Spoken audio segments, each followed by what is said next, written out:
Welcome to Roguecast, the official podcast of Rogues Gallery and Round Rock, where we talk about games, comics, and other stuff on our pop cultural radar. I'm Randy. I'm Nick. This is Dave. And this time out, we are starting up with a show that I think Nick sort of swung us all into watching. I think I did, actually. And that show is Arrow on the CW. Yep.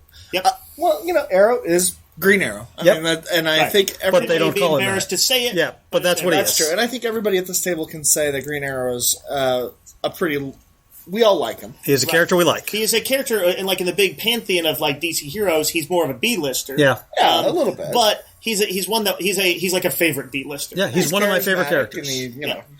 Potentially, he's a little bit. He's almost like what maybe Daredevil is over at Marvel. Yeah, guy who's not an A-list hero who's like a lot of people's favorites, but he's been in a lot of good stories. Yeah, he's had a lot of good writers. Devoted to him. Makes a great chili. He makes a great chili. It's one of his things. No, but Arrow CW. So I believe we were all a bit prejudiced against. Well, I remember when this first aired, and I, was recording for Geek Bombast, and I had to watch the first episode, and I was not enamored at all with it. I was like, okay, this is very heavy-handed. It's pretty like all the other CW shows are because they follow that format. Bunch of young, pretty people. Yeah.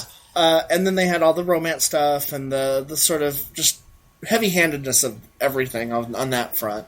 But I think I think Black Friday I was wandering Best Buy and I picked up the Blu-ray for like $12 or something I was like, okay, I'll watch it. How much did Best Buy pay you to say that? That's true. No. Brought to you by Best Buy. In the interim there, I know we've been hearing good reports. A lot of our customers have. A lot of people are saying it gets pretty good pretty quickly, or it gets notably better. Yeah. And I think we were still sort of skeptical where we're like, well, those people are crazy. Yeah. Well, and I've heard this from some of our friends, from one of our customers who is like a notable TV snob like me. Yeah. Like he was, it's like on his radar that he really likes it. And I'm like, okay, well, if he likes it, I must at least give it a shot. Yeah. Like I said, so you picked it up. I picked it up, and I, like I do sometimes, I power watched it over, I think, 3 or 4 days. I watched the entire first season. 22 episodes. I was going to say, I've been watching it on Netflix, and so I have watched only about maybe the first dozen. And I'm about the same ballpark, maybe 12 to 15. Okay. Yeah, but I have to agree with what a lot of people said. It started, probably around episode 6, or even before then a little bit, you could see this notable rise of stuff, of, stories starting to get a little bit more interesting. Yeah, they all have sort of, CW takes on the villains. Like, Deadshot is not quite the Deadshot we want, nor is Count Vertigo is nothing like the Count Vertigo comics. No. But, it works for that that version of the DC universe. Well, in a way, all the superhero movies, in some way, shape, or form, ask us to buy into, one might say, a compromised version of superheroes. Yeah. Certainly, like, even the Marvel movies, which we pretty much like all of them to varying degrees, one thing they've never been able to do is, like, say, here's a world where supervillains exist routinely. Yeah. Right. Each movie kind of just shows, like, the rise of some particular villain, and the heroes have to thwart it. So I'm always a little disappointed. I'm like, oh, wouldn't it be cool if they could just say, supercrime is everywhere? Yeah. And so... We've learned that like the movies are worth it. Yeah. They're still good in their own right. I'll say this: the Marvel Cinematic Universe compromises the least of anything I've seen. It's very true. Yeah. And Arrow is not on that level for me. As a counterpoint, although I actually quite like the Bryan Singer movies for getting a lot of what I like tonally about X-Men. They feel notably more compromised than, say, the current round of, all the Avengers and Thor. Absolutely. And I will agree with you, Randy. This is not anywhere near the caliber that is the Marvel Cinematic Universe. No, it still I guess feels... what I was saying is, like, mentally we've all been kind of... Everybody accepts that in cinematic versions, we're going to see some tweaks. Yeah. Right. Some of them are for marketing. Some of them are because they're a little bit scared of the real geeky stuff. Some of them I still don't understand. I still don't understand why you can't call them Green Arrow. Right. I don't understand why that's the sticking point. Or at least call him Arrow. It's in the title. Yeah, what do they call him? The Vigilante? The Vigilante, which is the most generic, boring... You're farther than all of us. Do they still call him the Vigilante? Yeah, it is. That's just... I don't understand. We know that the news would give him a name. They'd call him the Arrow Killer or something. Yeah. Right. All they have to do is say, it's like... it would be pretty easy for him for somebody to dub. He wears green. This is the Green Arrow. He's the Green Arrow. Yep. And then by the second episode after they've been doing it, everybody would be used to it. Would be used to it. Nobody would be weirded out by it. It reminds me of, and this is some of the same producers who did Smallville. It reminds me of what I didn't like about Smallville, where they were just embarrassed to say, "Oh, it's Superman," right. And it just it grates on me a little bit. But I will say the showrunners do accept comics and have put a lot of Easter eggs. There's a lot of nods. There are a ton of nods, and I think that's what comic book fans, people who this is their bread and butter, I mean, they really latch onto that, while the people who aren't the super big comic fans can sort of latch on to sort of the CW-ness of it. Yeah. And not to mention that this show has really fantastic action. I was going to say, the action sequences, I mean, the way they do the bow, I assume there's a lot of CGI involved. I'm sure there is. You wouldn't immediately go, oh, that's CGI. It looks like he's just kind of rapid fire shooting a bow. Yeah, he actually looks like he's firing the bow. And they do a lot of cool stuff. One of the sticking points for people may be that he does kill a lot of people. Actually, it's not as much as I thought, though, when people told me that. Yeah. He kills sometimes. They even make a point in an early episode that he's going to try not to. But that becomes a much bigger thing towards the later half of the first season. Yeah, that's what I've heard. I don't feel like he's kill crazy. No. But he does kill. But he does kill. And this is clearly influenced by, like, the Mike Grell and that's, Green Arrow. That's why it's not a huge sticking point for me, is that Green Arrow in the comics has been a killer before. Yeah. Right. And he's a guy who uses sharp arrows. I mean, the boxing glove only goes so far. It's kind of silly if he doesn't kill people and his weapon is a bow and arrow. You fire a sharp arrow in a person's chest, that's not... Yeah. It'd be kind of like if you had the Shadow, but the Shadow only wounded people because he uses two guns. He's using a deadly weapon. He's gonna kill people. Right. It's kind of built in. Right. Well, I think the deal is, like, say in the Green Lantern we see in Justice League Unlimited, is that he generally probably isn't using steel-tipped arrows unless it's to cut a wire or something like that. He uses mostly some kind of gimmick sonic arrows, explosive arrows, etc. So you don't have to worry about it too much. There's also something notable in the sort of show itself, in the fact that it's broken up into two distinct stories. Yeah. The one story focusing on sort of the present, and then the one focusing on the past, sort of Lost style. The 5 years. It's like the reverse of Lost, where Lost was on an island and flashed back to the real world. This is in the real world and flashes back to the island where he was trapped and learned to fight with them. 5 years where he was trapped, and we're slowly learning of, like, that Deathstroke was there and that he had a relationship with him, and not a romantic relationship. Well, I don't know. I don't think it's a romantic relationship. I'm not going to spoil it. The name takes on a different meaning at that point. But there's that, and there's like it's like there's some military activity on there, and they don't get into crazy there's no polar bears. No, there are no polar bears. It feels like they took there. It feels like the influence of the Green Arrow Year One by Andy Diggle and Jock, heavily influenced, who clearly influenced them because Green Arrow's bodyguard in the real world, or Arrow's bodyguard, I should say, is named Diggle. A clear nod to him. Yep. But in that version of it, there was like a giant drug operation on the island where they had like a massive compound and they'd enslaved like the native population. Right. And Green Arrow ends up helping them rise up against that, and he does all these cool guerrilla tactics, taking them down. I believe we would probably all recommend that. We're going to talk about that in a minute. We're going to talk about comics in a minute. Yeah, we'll get to the Green Arrow comics in a minute. But Diggle brings up an interesting point, which is the supporting cast. And you guys talked about a little bit of this. Before we do this, I just want to quick say, Randy, what was, if you had to like rank it from 1 to 10 as far as like TV shows, action TV shows, what would you put I'd give it a 6. Nick?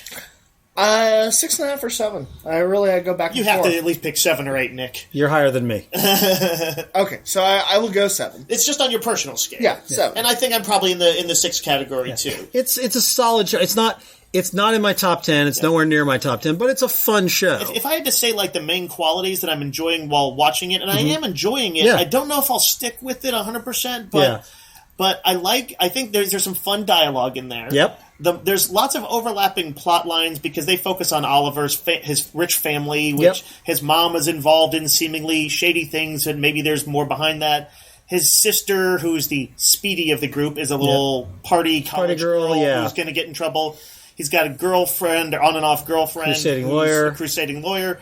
And although these characters are kind of cliched in concept, they still get some good snappy dialogue. They're not ignored either. They do get their own story arcs later. Right. Well, that's what Diggle reminded me of, is that Diggle's a creation of the show. Right. And this is something you and I have talked about. Family. You and I have talked about that Green Arrow doesn't have a supporting cast, but they've made one for the show, and it actually is pretty good. His only ever supporting cast was Black Canary and Eddie Fires. Eddie Fires, who shows up in a weird way on the show, not even remotely related to the comic. But so they do stuff like he's got a rich best friend. They sort of examine what it would be like to be a young party guy who suddenly got all this responsibility thrust upon him. Yeah. Right. And that's interesting. And a party guy who also came back from his island experience, changed, but everybody is still expecting him to be... I do want to say, Stephen Amell, I believe that's the name of the lead actor. Yeah.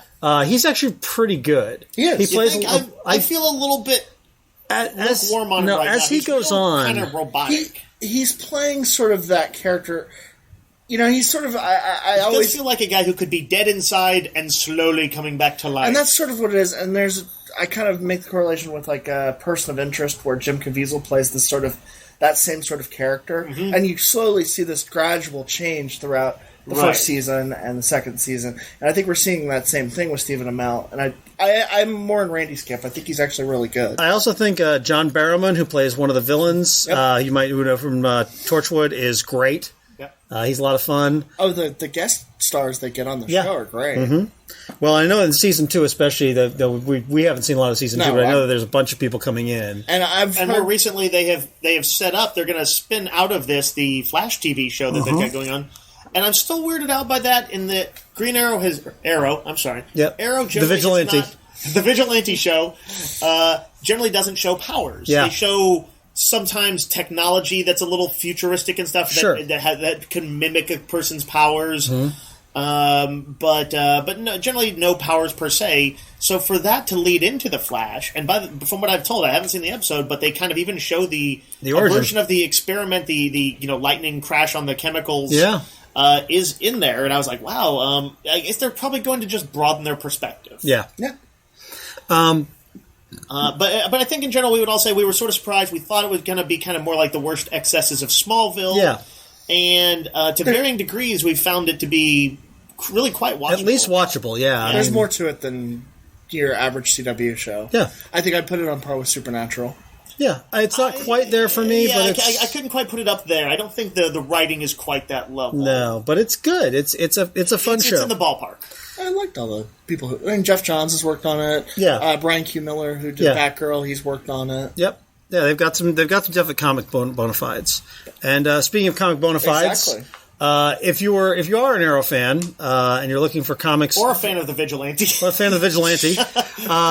if you're looking for some comics, I think the ones I would notably say is Green Arrow Year One. Yeah, is first of all it heavily influences Green Arrow, the show Arrow. Yeah, and also just on its own, it's just a really good graphic novel. It was a miniseries originally that it simply chronicled his island experiences. Yep.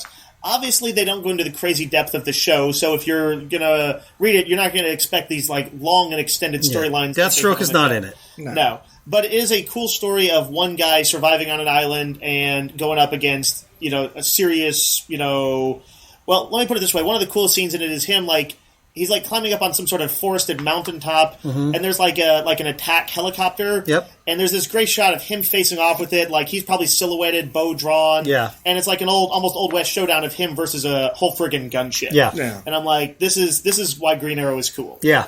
And it's just beautifully drawn by Jock. Yeah, it's Andy Diggle and Jock who did the Losers for Vertigo, and are just really good pairing. Yeah.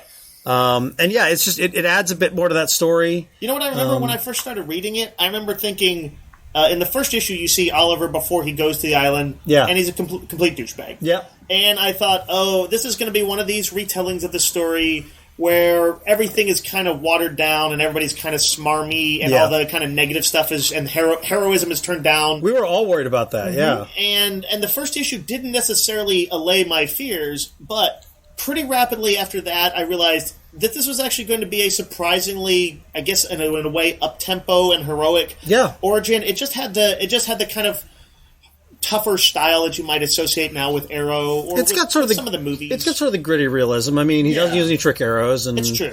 It is sort of a one-man guerrilla warfare kind of thing. It is. Yeah, they're not glamorizing bow and arrow and all that kind of thing. I am a fan of Green Arrow as a superhero type of character. I do, I love his Justice League Unlimited incarnation. Sure. Oh, yeah. And the more traditional comic book, the firebrand liberal, and all that. I love the over-the-top version of it. Yeah. And I was like, I don't know if I want gritty, realistic one. Yeah. But this one, as a superhero fan, I still really liked it. Yeah, I felt like it had enough of the stuff that it just went over great. It walks a good middle ground. Yeah, if you like the superhero version, and I do too, or if you want sort of the more Arrow realistic guy, I think it sort of hits both worlds. Yeah. Probably the one we would most quickly recommend to fans of Arrow. Yeah. And after the other one is Mike Grell famously he's the one who gave him the hood and made him a killer and all this kind of stuff. Yeah. And he characterized him in the Longbow Hunters as an urban hunter. Yeah. A guy who would go up against drug lords or corrupt CIA operatives and things like that in the city. And there was really no superhero reference. Yeah. And they've just... Longbow Hunters is the miniseries where he sort of did that revision of him as sort of the grim and gritty take. Nicely painted. Yeah. Has his realistic art, which very much... He's always been kind of a Neil Adams style guy. Yeah. I think people would probably even say a Neil Adams clone if they were being uncharitable. Yep. Mm-hmm. But this is probably the best work of his life. Yeah, and if you're looking for a good jumping on point with Green Arrow and you don't want to do year one or you've read year one, Longbow Hunters, despite being like 20 years old, is a pretty solid read and a good examination of how the character works. Did I mention it has nudity? Oh, there's nudity. It's actually got some slightly unpleasant violence. And, it is a very dark and hints story. of sexual violence. Yeah, it feels like one of those like 70s and 80s espionage books that go to some kind of dark places. Because it takes place in Seattle, right? Yeah. Yes, they dropped like Star City or Starling City which for you Arrow or Vigilante fans, and just had them in Seattle. Yeah. And they just put out a book called The Hunter's Moon, which I guess it was tied into Arrow. I'm not sure why they suddenly decided to print it, but it's the first 5 issues of the Green Arrow. Well, I think it's because Longbow Hunters was an inspiration for the show, and then basically Longbow Hunters became an ongoing series, became the new Green Arrow comic, and this was the comic that came out of it. It's the 5 issues that follow out of it, and it's got... again, it's sort of like drug runners and I think weapon smugglers and that kind of stuff. You know how Green Arrow was one of the first comics back in the 70s to sort of do the social issues thing when he did the hard traveling heroes with Green Lantern, and Speedy got strung out on drugs. Well, they do some of that in this, where there's like these gangbanger dudes who have specifically are doing gay bashing. This was this was kind of rising to the fore in the 80s as a thing. Yeah. And not gay bashing, but being against it.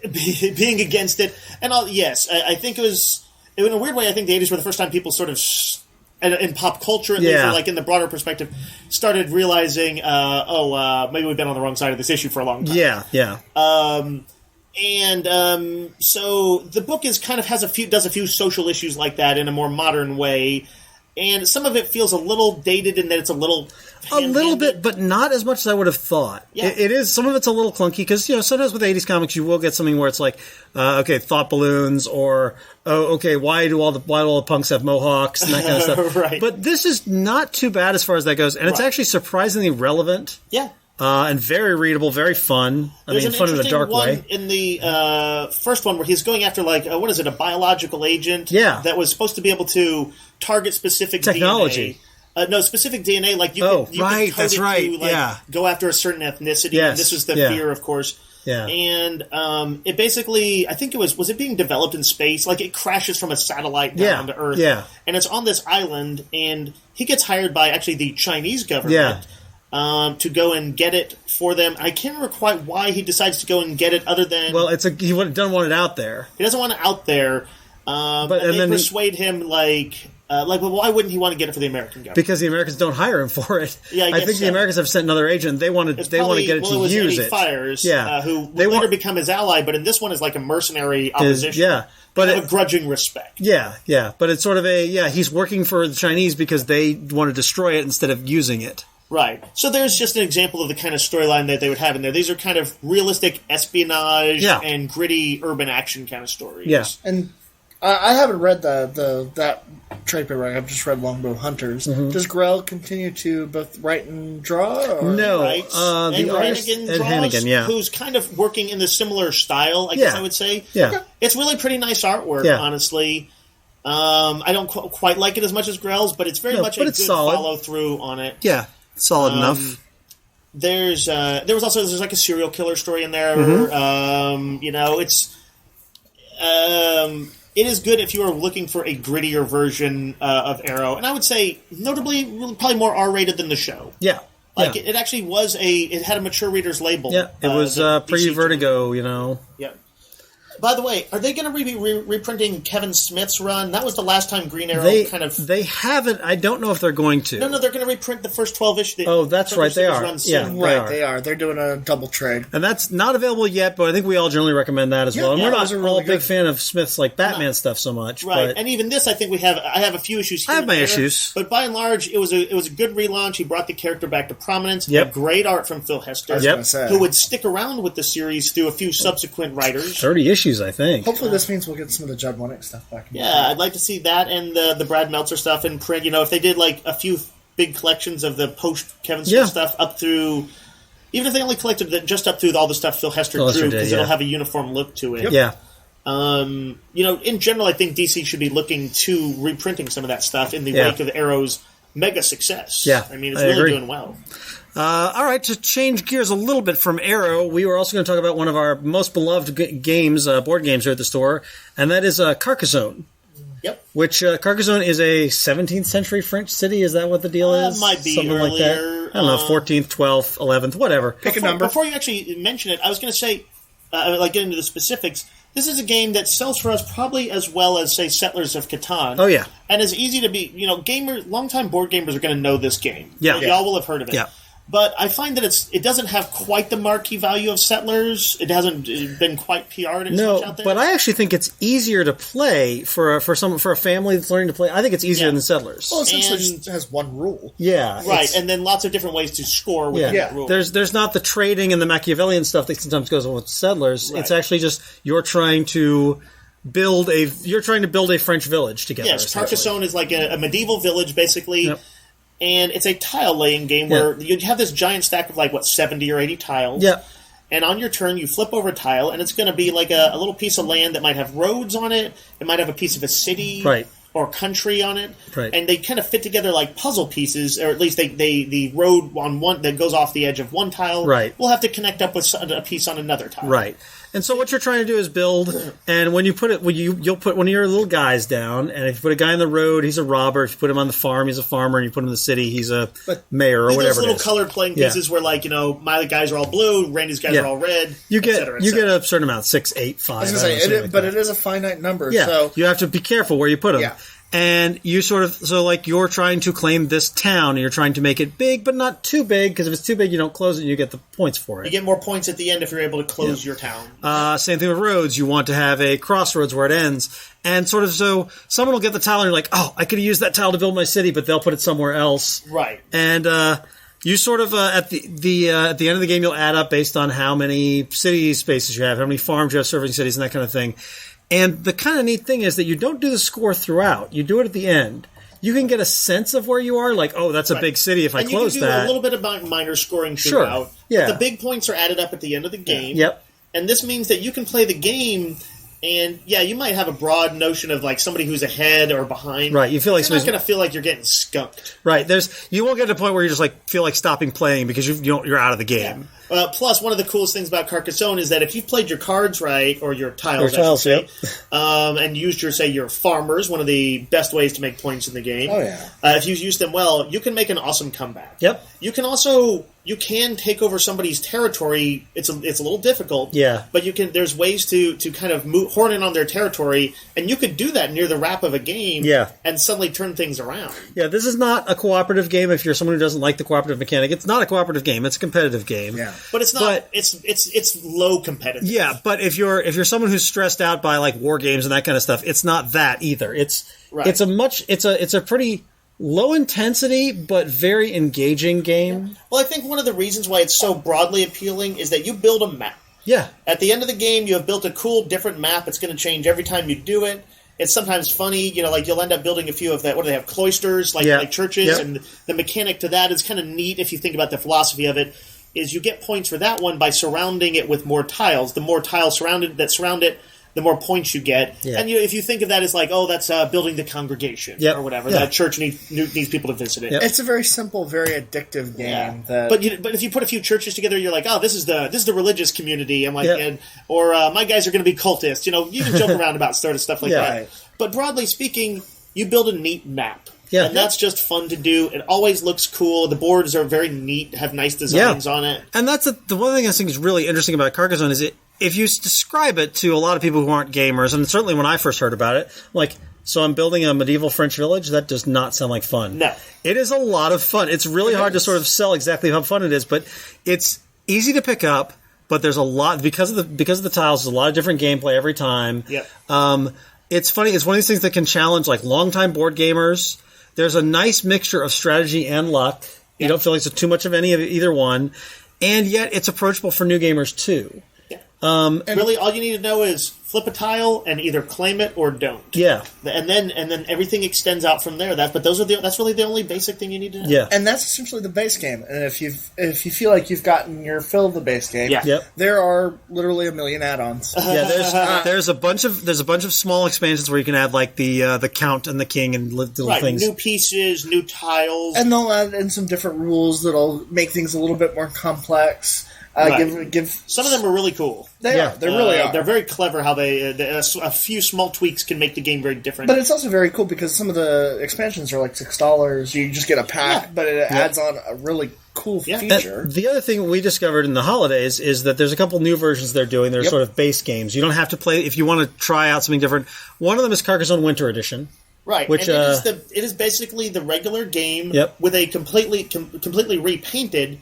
So that all the pieces basically create a snowy landscape. Yeah. Roofs are all covered with snow. There's winter animals like wolves trotting on some of the pieces, and they have no game relevance. No game. It's essentially is Carcassonne. It's just sort of a different version. Now it does come with something called the Gingerbread Man expansion. Yeah, it's like a small 8 little additional tiles. I haven't actually played with the expansion yet.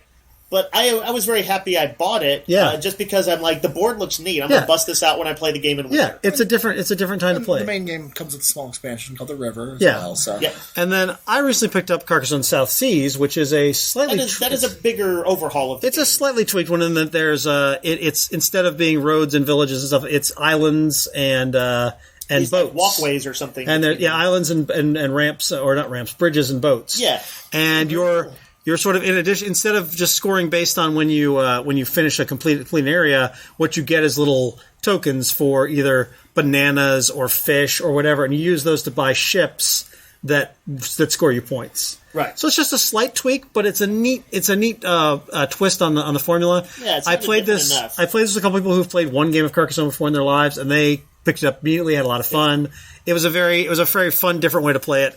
So, if you've been playing Carcassonne and you want a little bit tweak, the South Seas is a pretty good, fun game. This reminds me in a roundabout way, one of the selling points we often have for Carcassonne, and is very true, is that while the game works very nicely for up to, 4 or 5 people, it actually works really well for 2 players. Yes. And we get a lot of people in, like couples, or folks who just want to get together with just a friend and just play a simple game.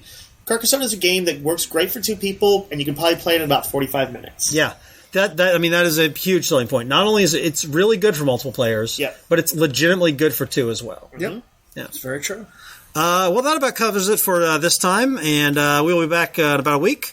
You can check in on the Facebook and give us some comments, and let us know what you're thinking. And until next time, Yo-Jo!